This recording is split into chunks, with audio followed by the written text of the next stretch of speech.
Yeah, so I guess we'll start to listen. Yeah, just tell it good. How to open Peter. Yeah, hi Russian people, guitar player that are your. Oh, Russian, yeah. Yeah, right. guitar player like. So, Yeah, that's how it. Bang. Cool. Okay, so this. Okay. So that's fucking metal. Okay. Yeah, I gotta get used to this camera. It's just boring to kill. So the whole thing we were talking about is that you wanted to show how to do sweeps with the ultimate. Yeah, for sure. Yep. So there's a lot of different people that do different sweep methods. But one thing you notice is that a lot of people do sweeps like a basic arpeggio like this. They'll hammer on how I just did with the right hand. So right, what I tend to do is now there's a problem like with sweep picking is that in order to make a reverse of the sweep technique, you know, everybody knows the sweep is like it's more of a circular thing, so that you can get the pick to cross the string in the same direction. So what happens is if you don't have like a full rotation, like an odd and even number, you can't make it around properly. So in situations like this, when you have a 2-note string, you have to do an alternate pick if you want to continue the same dynamics. Otherwise, it has a different sound to it. So doing the sweep arpeggio with the hammer on isn't wrong. It's just a different sound. You know what I mean? You can do the whole thing, you know, with just a hammer on, if you really wanted to. I mean, you can do it, but it's not gonna sound as clean ever. You know?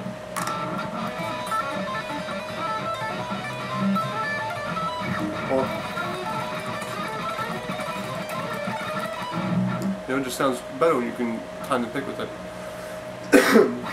So, my method with mixing the sweep with the alternate pick to get that clean sound is basically just, and then inside pick.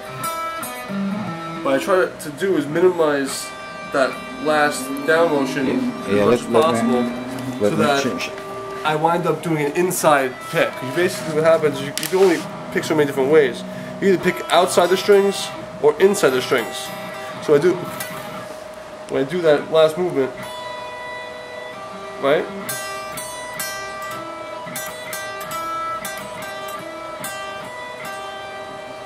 Really barely past that string.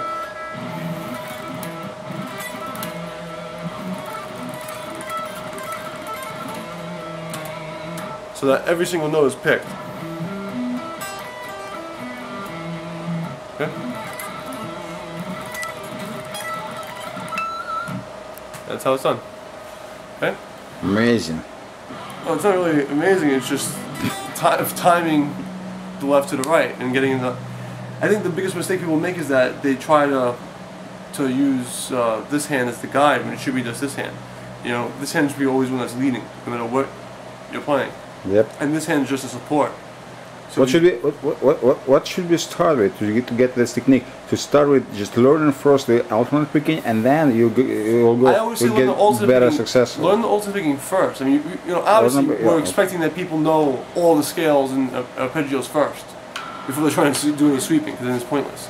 You should have like a basic understanding of all like the modes, you know, 3-note per string, scales, you know, all the like basic arpeggio forms, you know, and get them down alternate picking first, because honestly, like, the majority of your playing is going to be slow. It's going to be like, you know, at mid-tempo, maybe 16th notes at most. You know, you're not going to be flipping out the own top. You know, it's just going to sound retarded.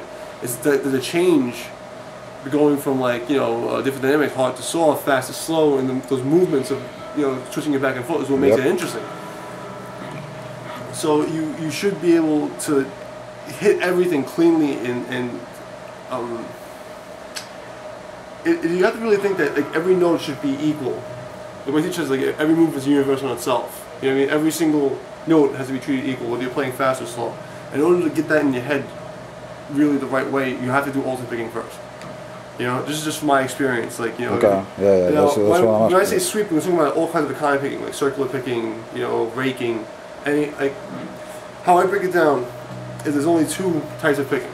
You have either your alternate pick, where it's just I'm crossing the strings opposite, right? Whether it's 3 notes or 2 notes, whatever it is. Alternate picking is when this one's going down, this one's going up, or this one's going up, and this one's going down. Okay? A sweep pick or an economy pick is when you cross the string, you go in the same direction. Whether it's 3 notes per string or 1 note per string, it doesn't make a difference. The point is that every time you change direction, you're going down in a downward motion. Okay? So, really you gotta think about how you're crossing the string is really the only difference. And when you sweep and you alter pick, it actually is a different sound. It's very slight. You know, if you can listen to it, you'll hear the difference between like you're going, or, you know, it's very, at that speed you might not be able to get it. But there is a subtle difference, and when you play a lot, you'll start to hear it, and you can just decide what you like better. But as like for like teaching people, they should definitely learn everything alternate picks first. You know, because the whole, it's an important thing. It's the most important thing, honestly, to me. You know, it's just to have an understanding of consistency and synchronicity between the two hands. To synchronize, you know, the left and the right hand, and be able to have this hand follow this one, you know, is the most important thing of all your scale exercises. You know, instead of just trying to, you know, run through your practice, you know, and do, you know, just to do it, you have to really be thinking, I want to synchronize this hand to this hand.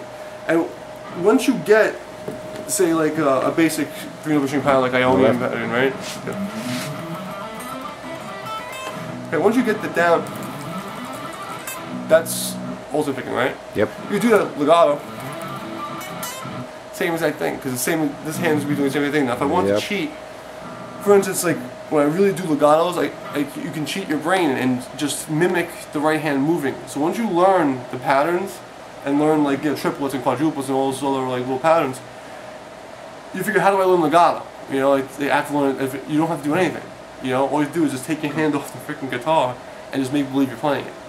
So instead of doing, the brain will still think it's hitting it. You understand? So for instance, I'll do a little high, make it really easy for you here.